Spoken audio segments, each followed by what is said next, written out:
Meridian academy की live class या second grade के सेशन में आपका फिर से स्वागत है। तो आज के इस सेशन में हम देखेंगे जैसा कि सेकंड ग्रेड का आपका जो सिलेबस है, जिसमें हम बात करेंगे सेकंड ग्रेड जीके वाला जो पार्ट। तो जीके वाले पार्ट में जैसा कि आपका जीके वाला जो कंप्लीट पार्ट है, ये मेरिडियन टीम के द्वारा कंप्लीट करवाया जाएगा आपको, जिसमें हर टीचर अपने सिलेबस है उस सिलेबस को डिस्कस करेगा।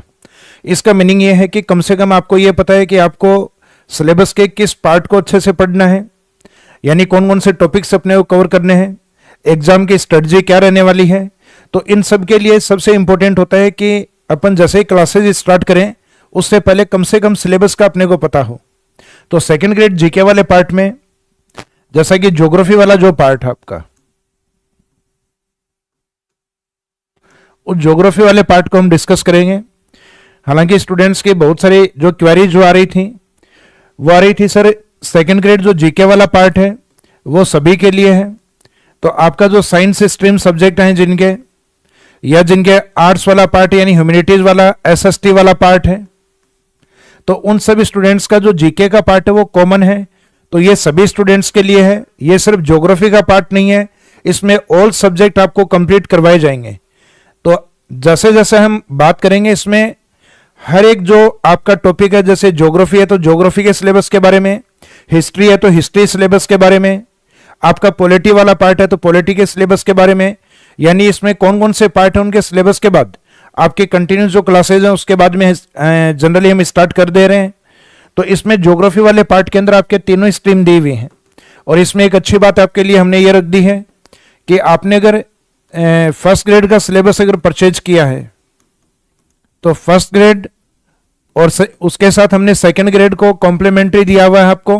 तो इसका मीनिंग सेकंड ग्रेड कोर्स है उसके लिए आपको अलग से पे नहीं करना है, और टिल एग्जाम तक दोनों कोर्स की आपकी वैलिडिटी बनी रहेंगी। तो जिन स्टूडेंट को ये लगता है कि सर हम सेकंड ग्रेड एग्जाम है उसमें भी पार्टिसिपेट कर रहे हैं और फर्स्ट ग्रेड का जो एग्जाम है उसमें भी दे रहे हैं, तो आपको दोनों कोर्स परचेज नहीं करने हैं, सिर्फ आपको फर्स्ट ग्रेड का कोर्स ये परचेज करना है, उसके साथ आपको सेकंड ग्रेड का अवेलेबल करवा दिया जाएगा। अब इसमें हम जो ज्योग्राफी के ऊपर बात करने वाले हैं, डिस्कस करने वाले हैं। तो सेकंड ग्रेड में आपका जो ज्योग्राफी का पार्ट है उसमें तीनों स्ट्रीम ऐड की गई हैं, अर्थात उसमें ज्योग्राफी के तीनों पार्ट, यानी कुछ टॉपिक उसमें वर्ल्ड ज्योग्राफी के हैं, कुछ टॉपिक आपके इंडियन ज्योग्राफी के हैं, कुछ टॉपिक आपके राजस्थान ज्योग्राफी के हैं। लेकिन आपका जो फर्स्ट ग्रेड वाला जो पार्ट है इसके बारे में अपनी डिस्कशन क्लास आ चुकी है ऑलरेडी यूट्यूब के ऊपर, और मेरिडियन एकेडमी की ऐप दोनों के ऊपर अवेलेबल है। तो फर्स्ट ग्रेड वाला जो सिलेबस है उसके लिए आप देख सकते हैं कि उसमें आपके पार्ट कौन कौन से हैं, उसमें ज्योग्राफी का डिस्कस हम कंप्लीट कर चुके हैं। तो अब आज सेकंड ग्रेड वाले इस पार्ट में आपके कौन कौन से पार्ट हैं। जैसे कुछ स्टूडेंट्स की बुक को लेके भी क्वेरीज कंटिन्यूस आ रही है, तो बुक का जैसा कि आज इवनिंग की अपनी जो क्लास होगी उस दौरान आपको बता दिया जाएगा। एक मैराथन क्लास है अपनी जो पटवारी वाली मैंने प्रॉमिस किया हुआ है आपसे, उस दौरान क्योंकि अभी तक हमारी बात नहीं हुई है, जैसे ही बात हो जाएगी बुक का एक जो फिक्स डेट हमें मिल जाएगी उस डेट का आपको बता दिया जाएगा।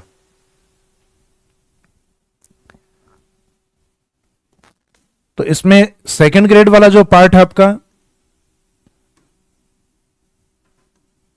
जिसमें ज्योग्राफी के तीनों स्ट्रीम आपके सिलेबस का पार्ट, तीनों स्ट्रीम या जो ब्रांच है उसके अंदर एक वर्ल्ड ज्योग्राफी वाला पार्ट है, दूसरा पार्ट आपके रीजनल पार्ट यानी भारत का भूगोल इंडियन ज्योग्राफी, तो इंडिया वाला पार्ट, फिर आपका रीजनल ज्योग्राफी के अंदर राजस्थान ज्योग्राफी। ये तीनों पार्ट आपके ऐड किए गए। तो वर्ल्ड ज्योग्राफी के अंदर आपका जो सिलेबस किस तरीके से दिया गया है, जैसा कि हम देखते हैं संपूर्ण पृथ्वी जो है उस पृथ्वी के हम दो पार्ट देखते हैं, जिसमें एक पार्ट है लैंड पार्ट यानी स्थलीय भाग, जिसको जनरली हम महाद्वीप कहते हैं।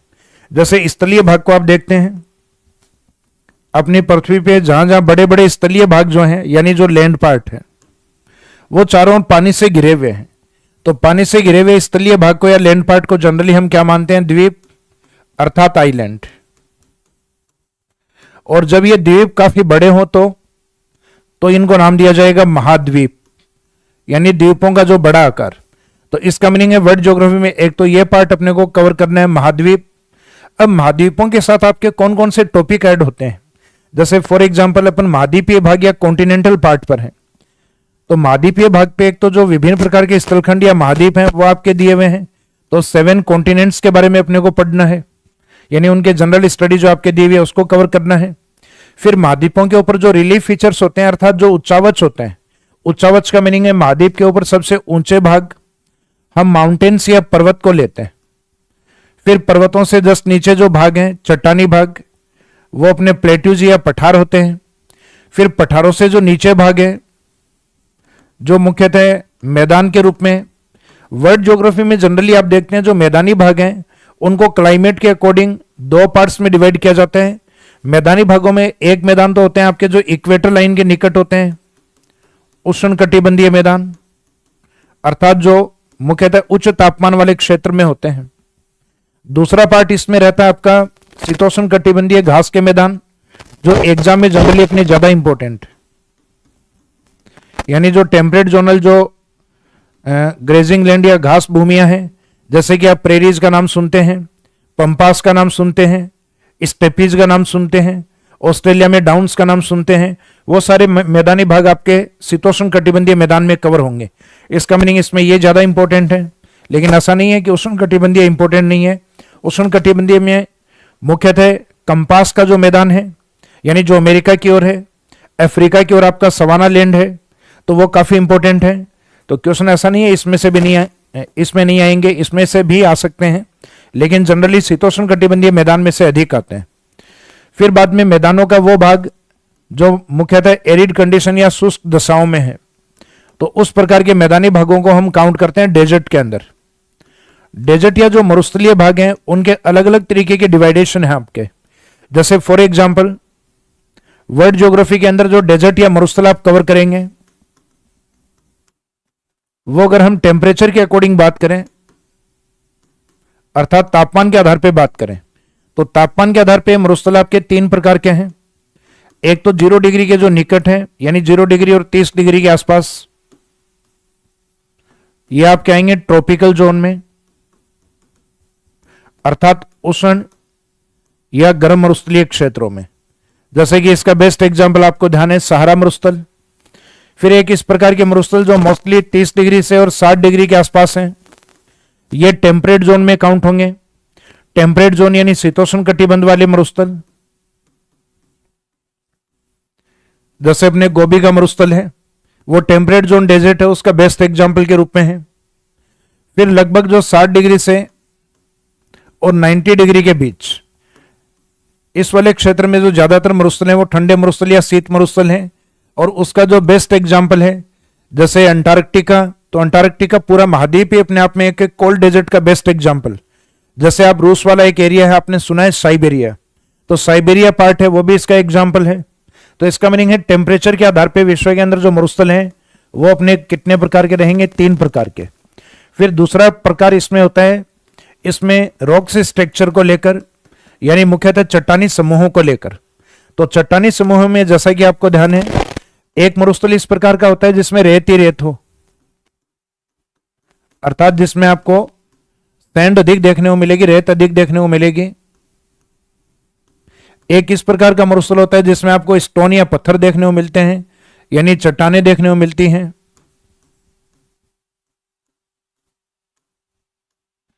एक इस प्रकार का मरुस्थल होता है जिसमें सैंड और स्टोन दोनों का मिला जुला रूप हो, सैंड प्लस स्टोन।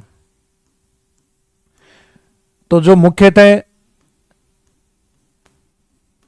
ये रेत वाले मरुस्थल होते हैं इसको कहा जाता है अर्ग या इर्ग के नाम से।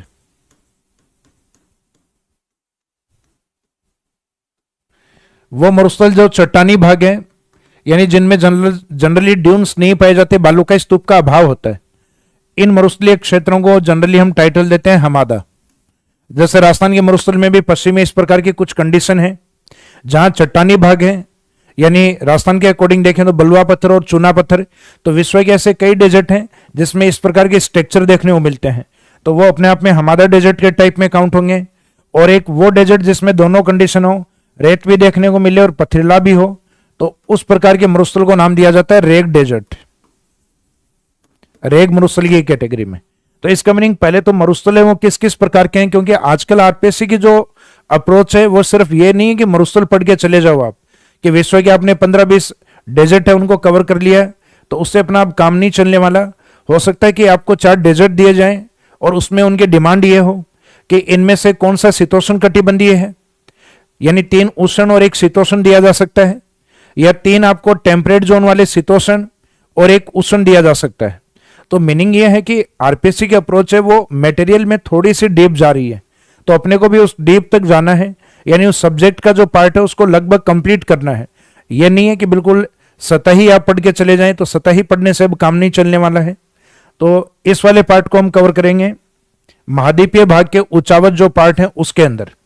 तो इसका मीनिंग महाद्वीप के अंदर अपने को तो विश्व के पर्वत, पठार, मैदान, और मैदान के बाद में शुष्क मैदान यानी मरुस्थल, और फिर मैदानी भागों के अंदर जो ड्रेनेज सिस्टम है, यानी विश्व की प्रमुख नदियां हैं, विश्व की प्रमुख नदियां ड्रेनेज के ऊपर डिपेंड या इनके ऊपर बनने वाली कुछ प्रमुख झील हैं, तो ये भी अपन अलग से लेंगे। तो इसमें विश्व की प्रमुख झील, उनके बनने के प्रकार, यानी किस किस प्रकार की झीलें बनती हैं, तो उनके बनने के अकॉर्डिंग या फॉर्मेशन के अकॉर्डिंग उनके जो टाइप्स होते हैं उनको भी हम कवर करेंगे यहाँ पर। तो महाद्वीप वाला जो पार्ट है आपका ये वाला रहेगा, और इसमें एक इंपॉर्टेंट पार्ट आपका रिसोर्स से रिलेवेंट, यानी जब महाद्वीपों को हम पढ़ेंगे तो उनमें इंपॉर्टेंट जो रिसोर्स या मिनरल्स वगैरह हैं उनके पार्ट को भी साथ में कवर करेंगे। तो आपका वर्ल्ड ज्योग्राफी वाला जो एक पार्ट दिया हुआ है यानी महाद्वीपीय भाग, एक तो ये महाद्वीपीय भाग अपने को कवर करना है, इसके साथ जो एक दूसरा पार्ट आपका दिया हुआ है यानी महाद्वीप के बाद पृथ्वी का बचा हुआ जो भाग है, तो बचा हुआ भाग एक जलीय भाग है, और जलीय भाग को जनरली हम सागर के नाम से या सागर टाइटल से देखते हैं, और जब सागर काफी बड़े हों तो इनको भी हम क्या बोलते हैं, महासागर। तो महासागर यानी ये जो ओशियन पार्ट या ओशियनिक पार्ट जो है महासागरीय भाग है, इसके रिलीफ फीचर या इनके कैरेक्टरिस्टिक्स के बारे में आपको दिया गया है, यानी महासागरीय विशेषताओं को आपको पढ़ना है। तो महासागरीय विशेषताएं जैसे हम महाद्वीपीय भाग से, जैसे ये लैंड पार्ट है महाद्वीप है या कॉन्टिनेंट, तो इस कॉन्टिनेंट से जैसे हम सागरीय भाग की ओर चलेंगे तो अपने ओशियनिक रिलीफ फीचर स्टार्ट होते हैं महासागरीय मग्न तट, यानी पहले तो जो महाद्वीपीय तट है महाद्वीपीय मग्न तट,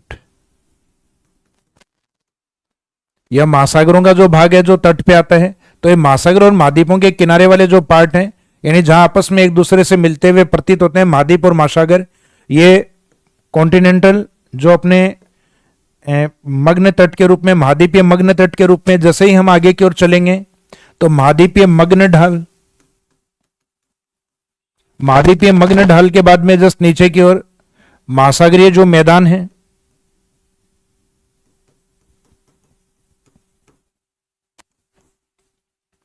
महासागरीय मैदानों के बीच में जो खाई या गर्त पाए जाते हैं जिनको जनरली महासागरों के अंदर ट्रेंच के रूप में देखते हैं, यानी महासागरीय खाई या गर्त, जिसमें विश्व में बेस्ट एग्जांपल आपको ध्यान है मैरियाना ट्रेंच।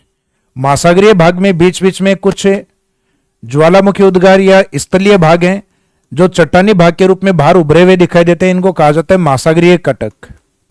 जैसे विश्व में सबसे बड़ा कटक अटलांटिक महासागर में आता है, तो जिसकी जो लेंथ आप देखते हैं तो एंडीज माउंटेन से भी लंबा है। तो इसका मीनिंग है कि इन महासागरीय कटकों को भी कवर करना है।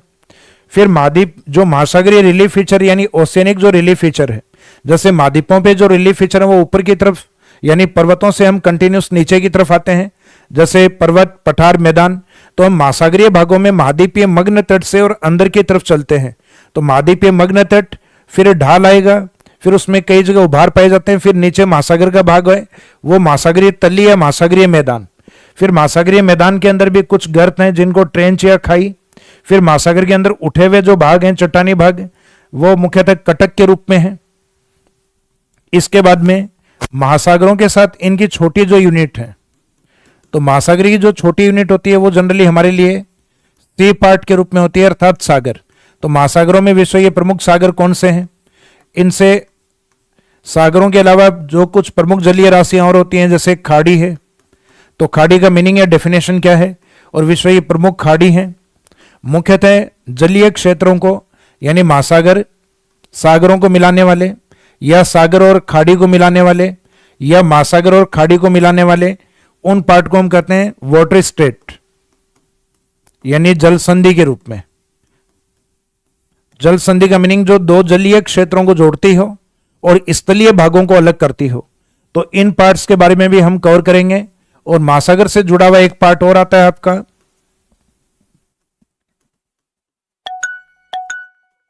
महासागरीय जलधाराएं,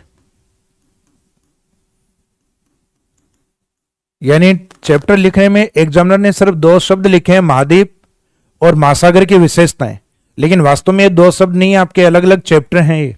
जैसे महासागर के साथ अपने एक अलग टॉपिक सागर है, खाड़ी है, जल संधि है, महासागरीय जलधाराएं हैं, और एक स्टार्टिंग वाला महासागरीय जो रिलीफ फीचर है वो टॉपिक अलग। तो लगभग महासागर में आपके 7 से 8 टॉपिक आते हैं। ऐसे ही महाद्वीप वाले जो आपको बताए थे, माउंटेन्स वाला है, प्लेट्यू या पठार, मैदान, नदियां, झील, तो लगभग 7 से 8 टॉपिक आपके वहां पे भी हैं। तो आपका वर्ल्ड ज्योग्राफी वाला जो पार्ट है वो लगभग 15-16 टॉपिक को कवर करते हुए। अब इसके बाद में अदर जो टॉपिक इसमें दिए गए हैं, जैसे कि अपनी लैंड या पृथ्वी से रिलेवेंट ये दोनों भाग जो मैंने आपको बताए, महाद्वीप और उसके बाद महासागर। अब इस पृथ्वी के चारों ओर का जो पार्ट है यह आपको ध्यान है कि ग्रेविटी फोर्स से बंधा हुआ है, गुरुत्वाकर्षण से बंधा हुआ है, और यह है हमारा एटमॉस्फेयर या वायुमंडल। तो इस वायुमंडल से रिलेवेंट भी आपके टॉपिक दिए हुए हैं। वायुमंडल वाले चैप्टर में एक तो दिया हुआ आपका जो ग्लोबल विंड सिस्टम है, यानी एसएसटी वाले स्टूडेंट्स हैं उनके फायदे वाली बात यह है कि उनके ये सब्जेक्ट वाले में भी है और जीके वाले पार्ट में भी है। तो उनके एक टॉपिक तो है वायुमंडल से रिलेवेंट ग्लोबल विंड सिस्टम,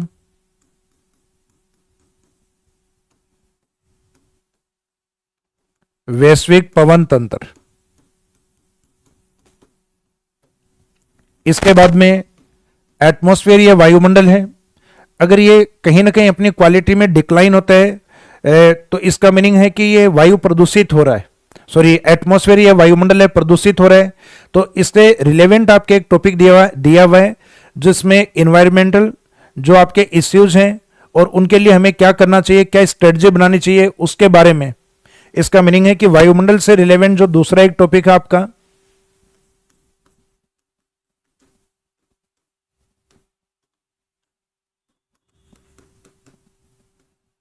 ये environmental issues and strategy. Environmental issues में आपको ध्यान है कि जैसे कि वायुमंडल के अंदर या पर्यावरण के अंदर किसी भी प्रकार की गुणवत्ता में कमी होती है, जैसे फॉर एग्जांपल अपने एयर या वायु है, वायु की क्वालिटी अगर डिक्लाइन होती है इसका मीनिंग वायु प्रदूषित हो चुकी है। पानी है, पानी के अंदर जो बायोलॉजिकल ऑक्सीजन डिमांड है वो कम हो गई, इसका मीनिंग जल प्रदूषित हो चुका है।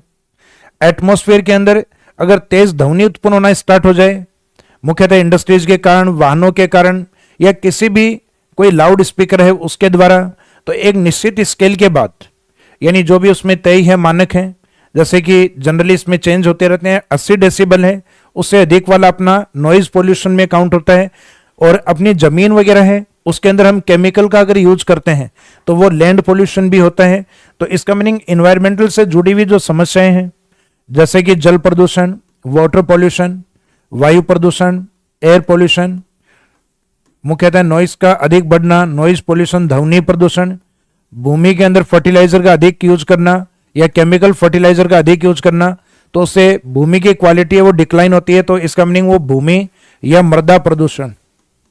तो ये विभिन्न प्रकार के जो आपके पोल्यूशन दिए हुए हैं इन्वायरमेंटल प्रॉब्लम से रिलेवेंट है, और इनके लिए विभिन्न प्रकार के सम्मेलन और वैश्विक आधार पर इस प्रकार के कुछ स्कीम, योजनाएं, संस्थान बनी हुई हैं। उन सब के बारे में हम स्ट्रेटजी यानी इसको कम करने के लिए क्या क्या प्लानिंग है, जैसा कि जनरली अपनी क्योटो प्रोटोकॉल है, क्योटो सम्मेलन है, पेरिस सम्मेलन है, तो इस प्रकार के विभिन्न वैश्विक सम्मेलन हुए हैं। तो उन वैश्विक सम्मेलन को हम एक चार्ट के अकॉर्डिंग और किस सम्मेलन को कब आयोजित करवाया गया, उसके मुख्य थीम या मेन टारगेट क्या था, उन सब को लेकर इस चैप्टर को हम कवर करेंगे।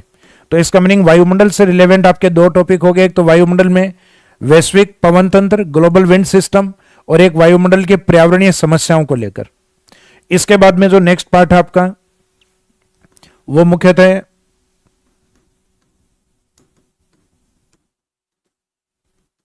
ग्लोबलाइजेशन को लेकर, वैश्वीकरण को लेकर है। वैश्वीकरण को मीनिंग है कि वैश्विक आधार पर विभिन्न राष्ट्र हैं जो एक गांव बनते चले गए, विभिन्न प्रकार की वैश्विक संस्थान बनाई गई जिसमें एक दूसरे कंट्री के लिए जो टैरिफ वगैरह है उसमें छूट दी गई, कम किया गया।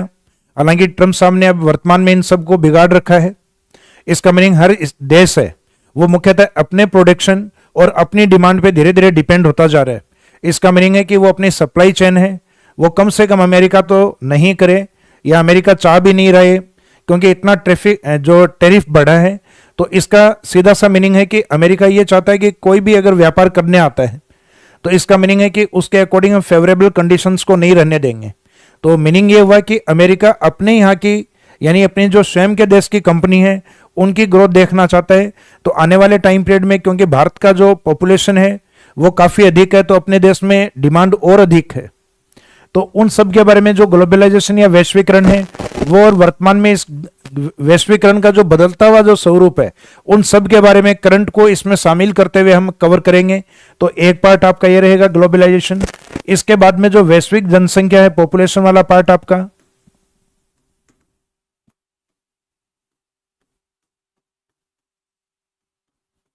वैश्विक जनसंख्या है, उसके डिस्ट्रीब्यूशन या वितरण को लेकर आपके टॉपिक दिया हुआ है। डिस्ट्रीब्यूशन का मीनिंग है कि ऐसी कौन सी कंट्रीज हैं जिनमें जनसंख्या अधिक है, कौन सी कंट्री है जहां जनसंख्या कम है, कौन सी कंट्री है जहां ग्रोथ रेट अधिक रही है, कौन सी कंट्री है जहां ग्रोथ रेट कम रही है, कौन सी कंट्री है जहां डेंसिटी या घनत्व अधिक है, कौन सी कंट्रीज हैं जहां डेंसिटी या घनत्व कम है।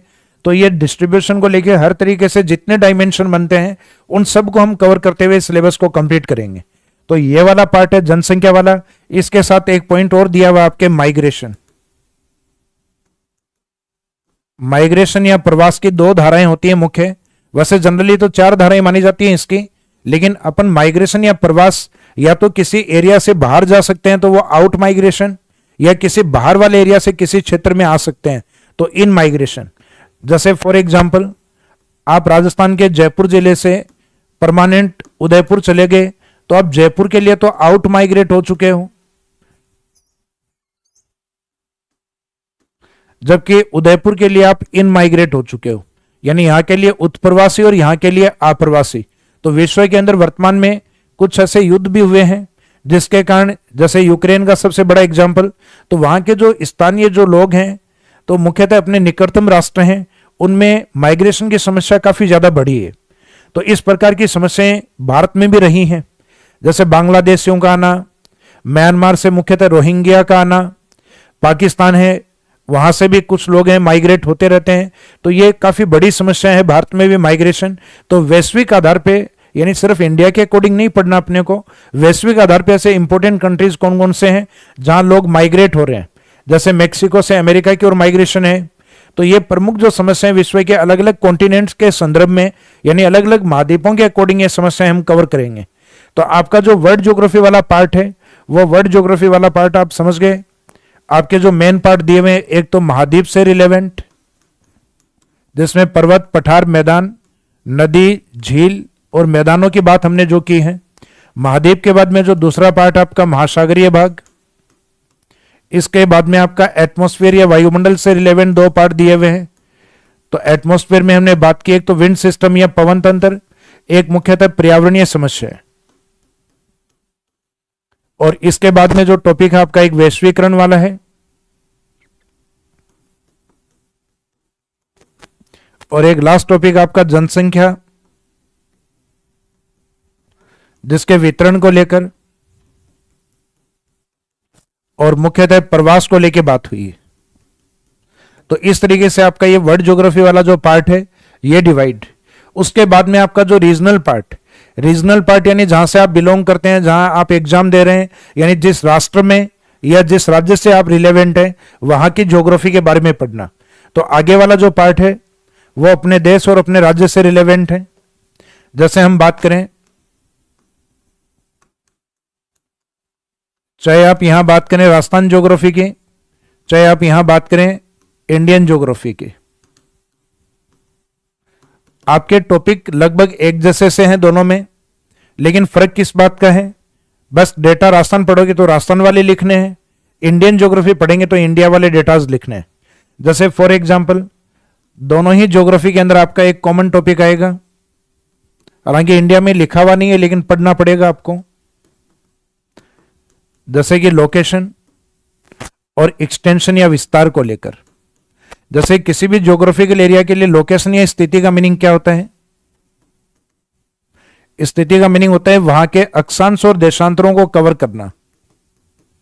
मीनिंग है कि राजस्थान की अक्षांशीय और देशांतरीय स्थिति कैसी है वो कवर करना। फिर दूसरा पार्ट है इंडिया वाला, तो इंडिया के कौन कौन से लेटीट्यूड हैं, कौन कौन से लॉन्गिट्यूड है, इंडिया के अकॉर्डिंग कवर करना। फिर विस्तार वाला जो पार्ट है, जैसा कि हम राजस्थान के विस्तार के अंदर एक तो एरिया को कवर करते हैं, क्षेत्रफल को, तो वैसे ही इंडिया के अंदर भी भारत का क्षेत्रफल। राजस्थान में हम देखते हैं बड़े जिले, इंडिया में देखने आपको बड़े राज्य, और उस प्रकार से राजस्थान की एक अपनी एरिया के अकॉर्डिंग आकृति है। उसी प्रकार से भारत की भी अपनी एक आकृति है, जैसे राजस्थान की अपनी बाउंड्रीज या सीमाएं हैं, वैसे इंडिया की भी अपनी सीमाएं हैं। तो इसका मीनिंग है कि दोनों में आपको पढ़ना वही पॉइंट है, लेकिन इसमें फैक्ट अलग अलग रहेंगे आपके। तो इसका मीनिंग है चैप्टर दोनों में वही रहेगा, भारत में भारत की स्थिति विस्तार और राजस्थान ज्योग्राफी में राजस्थान की स्थिति विस्तार। इसके बाद में इन दोनों के अंदर नेक्स्ट टॉपिक रहता है फिजिकल डिवीजन या भौतिक प्रदेश।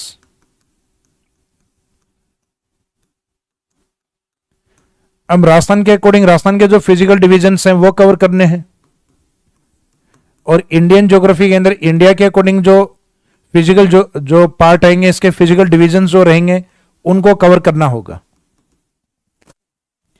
इसके बाद में जो फिजिकल डिवीजन होते हैं उनकी अपनी एक निश्चित क्लाइमेट या जलवायु होती है। तो जलवायु के अंदर एक में तो आपका जो जलवायु का कंप्लीट पार्ट है राजस्थान ज्योग्राफी के अंदर, इंडियन ज्योग्राफी में आपके सिर्फ क्लाइमेट में मॉनसून सिस्टम दिया हुआ है। इसका मीनिंग है सिर्फ मानसून को कवर करना है, केवल मानसून तंत्र के बारे में पढ़ना है इंडियन ज्योग्राफी वाले पार्ट में। जबकि राजस्थान ज्योग्राफी के अंदर ये क्लाइमेट वाला पार्ट आपको कंप्लीट पढ़ना होगा, यानी क्लाइमेट का जो क्लासिफिकेशन आपका कोपेन है, ट्रीवार्थ है, थोंथवेट है, क्लाइमेट के जो अलग अलग ऋतुएं हैं उन ऋतुओं के बारे में आपको पढ़ना है। इसके बाद में नेक्स्ट टॉपिक आपका जो जनरली अपन हाइड्रो ज्योग्राफी से लेते हैं, हाइड्रो ज्योग्राफी का मीनिंग जिसमें जल से रिलेवेंट टॉपिक हो। तो इसमें चाहे आपका राजस्थान वाला पार्ट हो, चाहे आपका इंडियन ज्योग्राफी वाला पार्ट, दोनों के अंदर आपका सिर्फ एक ही टॉपिक दिया हुआ है ड्रेनेज सिस्टम। एंड राजस्थान में भी वही पढ़ना आपको नदियां, और इंडियन ज्योग्राफी में वही पढ़ना है नदियां।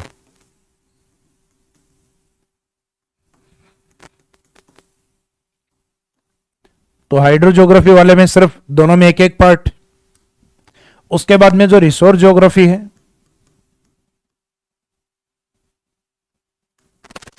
यानी जो संसाधन भूगोल है, उस रिसोर्स ज्योग्राफी वाले पार्ट में जो राजस्थान ज्योग्राफी है और इंडिया का जो पार्ट है इंडियन ज्योग्राफी है। तो रिसोर्स ज्योग्राफी शुरुआत जनरली हम करते हैं पृथ्वी की सतह वाले पार्ट से, जहां एक इंपॉर्टेंट रिसोर्स होता है सोइल या मिट्टी। तो सोइल या मिट्टी आपके सिलेबस में इसमें ना तो राजस्थान ज्योग्राफी में दिया हुआ है जीके वाले पार्ट में, और ना ही इंडियन ज्योग्राफी में दिया हुआ है। तो इस पार्ट को अपने को स्किप करना है, छोड़ना है। फिर मुख्यतः मिट्टी के नीचे जो चट्टानें, उन चट्टानों में क्या पाए जाते हैं, मिनरल्स या खनिज। तो खनिज वाला टॉपिक आपका राजस्थान ज्योग्राफी में नहीं दिया हुआ, जबकि इंडियन ज्योग्राफी वाले पार्ट में आपका दिया हुआ है एनर्जी रिसोर्सेज।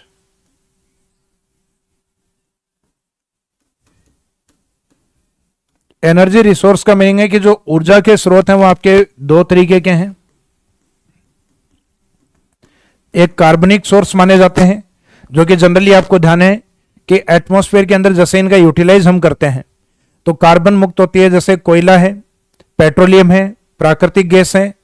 तो ये वाले कार्बनिक मिनरल्स कोयला, पेट्रोल, प्राकृतिक गैस, और कार्बनिक के बाद में दूसरा है न्यूक्लियर मिनरल्स यानी आणविक खनिज। तो आणविक खनिज जैसे परमाणु बम वगैरह बनाने में अपने क्या काम आता है, यूरेनियम, और आणविक में दूसरा प्रमुख खनिज आता है थोरियम। तो इन मिनरल्स के बारे में पढ़ना है जो एनर्जी से रिलेवेंट रिसोर्सेज हैं उनके बारे में। तो इसका मीनिंग एक पोर्शन में आपको कवर नहीं करना है पार्ट, जबकि दूसरे में आपके सिर्फ एनर्जी रिसोर्सेज दिए हुए हैं। इसके बाद में मिट्टी के ऊपर पाए जाने वाला प्रमुख रिसोर्स होता है वेजिटेशन या वनस्पति। जैसे मिट्टी के अंदर आपको बताया खनिज, ऊपर की ओर वनस्पति वाला पार्ट। तो वेजिटेशन वाला पार्ट है, अपने को दोनों जगह कवर करके चलेंगे अपन। राजस्थान ज्योग्राफी में भी कवर करेंगे और इंडिया वाला जो पार्ट है उसमें भी कवर करेंगे, क्योंकि वेजिटेशन से रिलेवेंट आपको ध्यान है हर साल आपका वन विभाग एक असेसमेंट या एक मूल्यांकन रिपोर्ट जारी करता है। ये इसका मीनिंग है कि वन विभाग जारी करता है, जबकि नेशनल लेवल पे आपकी जो वन रिपोर्ट है वो हर 2 साल में एक बार जारी होती है। जैसे ही 2023 में जारी हुई थी, 2025 की अब जो फॉरेस्ट रिपोर्ट आएगी ये लगभग असेसमेंट या मूल्यांकन अक्टूबर नवंबर के आसपास होना स्टार्ट हो जाता है। दिसंबर में या जनवरी के अंदर इसके डेटा आने चाहिए। तो जैसे ही डेटा आएंगे आपको अपडेट करवा दिए जाएंगे। यानी पहले तो हम पुराने जो डेटा 2023 वाले उसी के अकॉर्डिंग कवर करेंगे जब तक नए डेटा नहीं आते, लेकिन जैसे ही नए डेटा आएंगे इसका मीनिंग बाद में उस टॉपिक को, पुराने वाले को हटाकर सिर्फ फैक्ट वाला जो पार्ट या उसको भी रहने देंगे, क्योंकि कई बार होता है कि एग्जामिनर नए डेटा में से नहीं पूछ के जो सेकेंड लास्ट आपका डेटा होता है उसमें से पूछ लिया जाता है। तो इसका मीनिंग हम दोनों ही पार्ट को कवर करेंगे। पटवार वाले के लिए स्टूडेंट्स के काफी कमेंट आ रहे हैं, तो पटवार वाली क्लास आपकी आएगी जैसा ही मैंने आपसे प्रॉमिस किया हुआ है। तो आज की डेट में आपकी मैराथन क्लास लगेगी। अभी थोड़ी देर में 30-35 मिनट के अंदर आपका इसका शेड्यूल कर दिया जाएगा, टाइम आपको बता दिया जाएगा।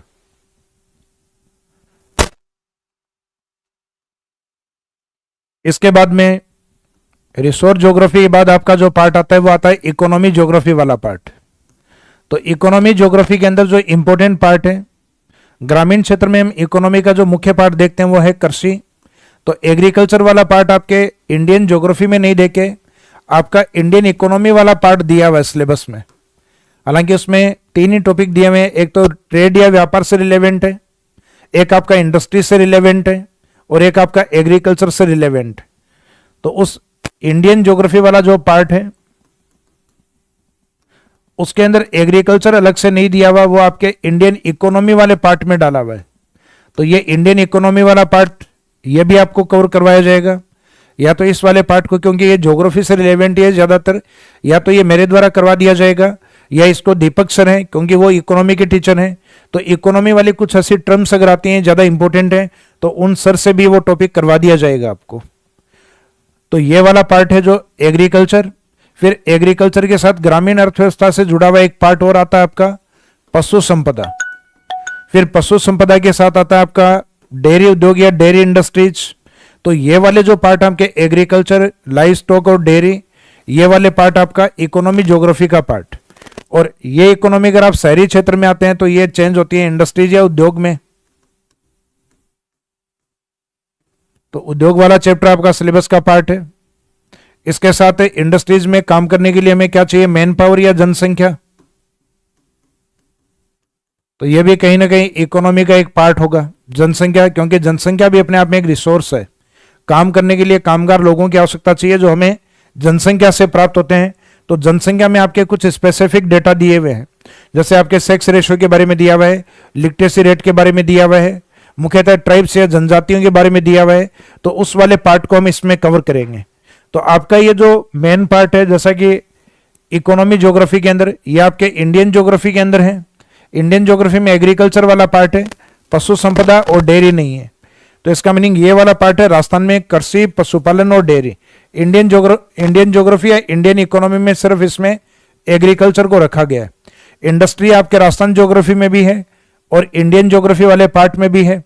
जनसंख्या सिर्फ आपके राजस्थान वाले पार्ट में दी हुई है, लेकिन इसके अंदर आपको इंडियन ज्योग्राफी के अंदर भी इस पार्ट को कवर करवाया जाएगा अगर कोई बाई चांस ऐसा क्वेश्चन आता है, क्योंकि आपके वैश्विक जनसंख्या वितरण वाला दिया हुआ है। तो वैश्विक जनसंख्या वितरण में कहीं ना कहीं इंडिया भी शामिल होता है। तो इसका मीनिंग है कि ये चैप्टर दिया हुआ नहीं है, लेकिन हो सकता है एग्जामिनर क्वेश्चन में टारगेट कर सकते हैं। तो इस वाले पार्ट को भी हम नहीं छोड़ेंगे। इसका मीनिंग ये जरूरी नहीं है कि आपके सिलेबस के 6 टॉपिक लिखे हुए हैं तो हमें 6 ही करवाने हैं। हमें लगेगा रिलेवेंट टू टॉपिक है और 2 टॉपिक और एक्स्ट्रा पढ़ाने हैं तो वो 2 टॉपिक भी आपको कंप्लीट करवाए जाएंगे। तो इसके साथ आपका जो सेकंड ग्रेड का जो सिलेबस वाला पार्ट है वो कंप्लीट होता है। तो इसके जो क्लासेज हैं आपकी वो हम कल से स्टार्ट कर देंगे और उसका शेड्यूल हमारे इसमें टेलीग्राम चैनल पर आपका डाल दिया जाता है। तो क्लासेस देखने से पहले इसका मीनिंग जैसे ही जो टाइम पीरियड आपका यानी मेरिडियन एकेडमी का है टेलीग्राम चैनल, उस पर आप टाइम को देखकर और उसी के अकॉर्डिंग बाद में चैनल पे आ जाइए, क्योंकि स्टार्टिंग की जो क्लासेज हैं वो स्टूडेंट के लिए एज ए डेमो फ्री रखी गई हैं। उसके बाद में ऐप के ऊपर जो भी आपका उसमें दिया हुआ स्टेटस वगैरह उसको एक बार देख लीजिएगा आप।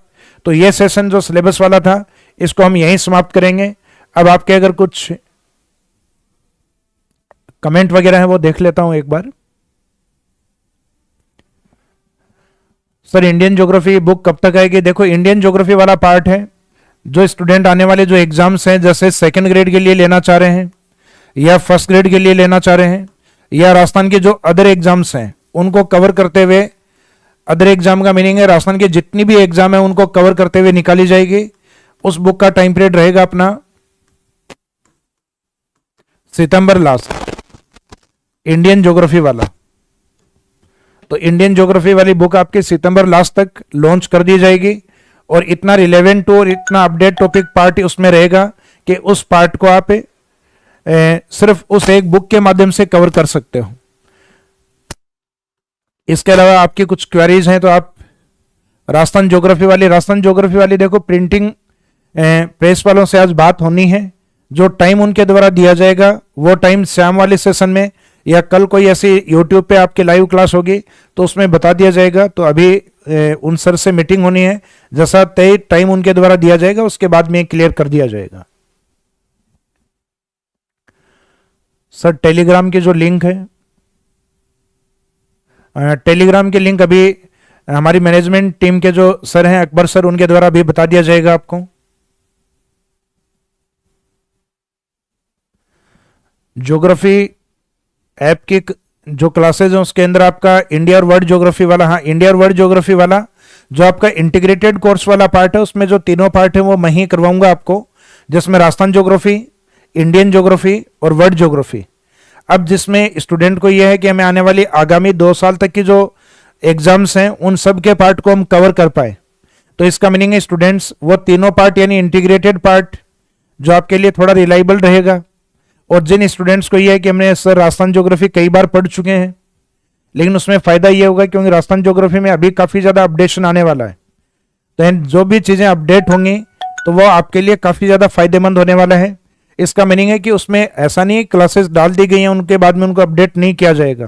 क्लासेस टाइम टू टाइम अगर कोई भी topic relevant topic, economy relevant topic जैसे एग्रीकल्चर हुआ, इंडस्ट्रीज वाला पार्ट हुआ, एनर्जी या ऊर्जा वाला टॉपिक हुआ, या आने वाले टाइम में आपकी जनसंख्या भी चेंज होने वाली है तो उसमें आपकी कोर्स की वैलिडिटी हमने 2 इयर्स तक रखी है।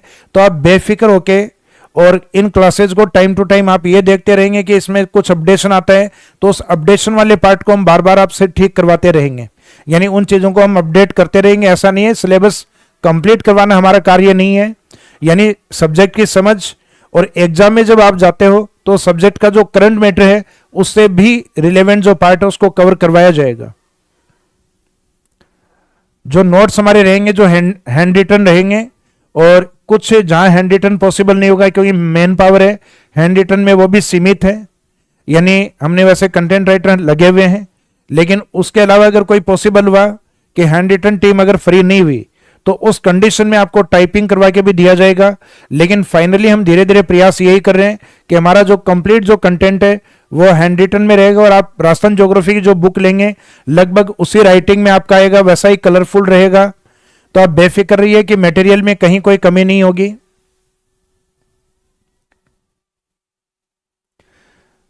देखिए सेकंड ग्रेड जो रिवीजन क्लास है, रिवीजन क्लास के बारे में हमने जो बात की थी, आपका जो पटवार का बैच है सेकंड ग्रेड का है, उन सब के लिए जो मैराथन क्लास जो मैंने प्रॉमिस किया था आपको राजस्थान ज्योग्राफी वाला वो यहां कंप्लीट करवा दिया गया है, यानी आज के सेशन में लगभग कंप्लीट हो जाएगा शाम वाले में। तो सेकंड ग्रेड वाले स्टूडेंट है उसके अंदर कोई अलग से रिवीजन क्लास नहीं होने वाली है। जैसे भैरू सिंह जी आपका बार बार डिमांड आ रही है सर रिवीजन क्लास लाइए, तो बिल्कुल ये रिवीजन क्लास है, सभी स्टूडेंट्स के लिए हैं, तो आप बेफिक्र होकर इनको देख सकते हैं।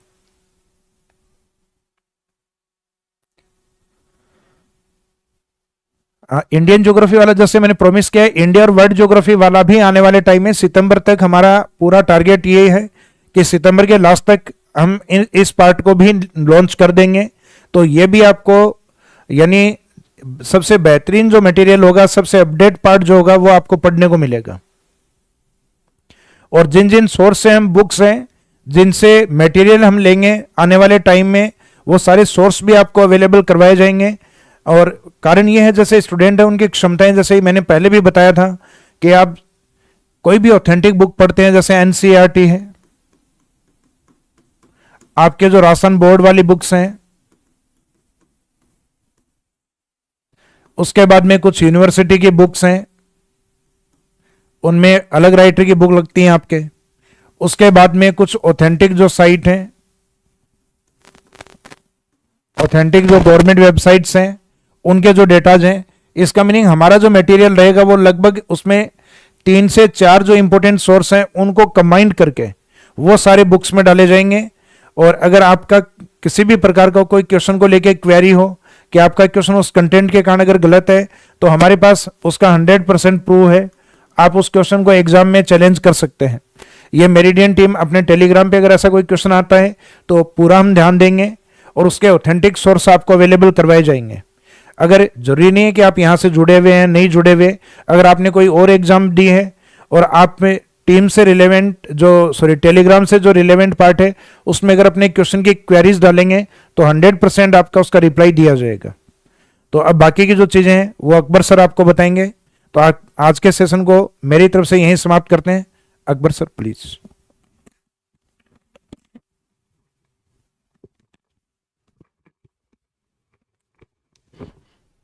Thank you sir.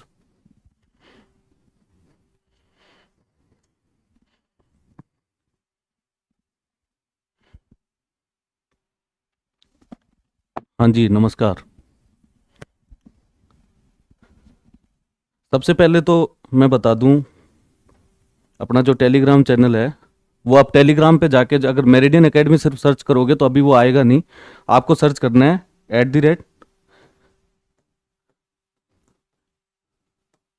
@मेरिडियन_एकेडमी। ये आप जैसे ही सर्च करेंगे अपना चैनल आ जाएगा, वो चैनल आप ज्वाइन कर लो, क्योंकि उसके बाद ही आगे की जो अपने स्केड्यूल वगैरह है जितना वो सारा उसी पे ही आएगा।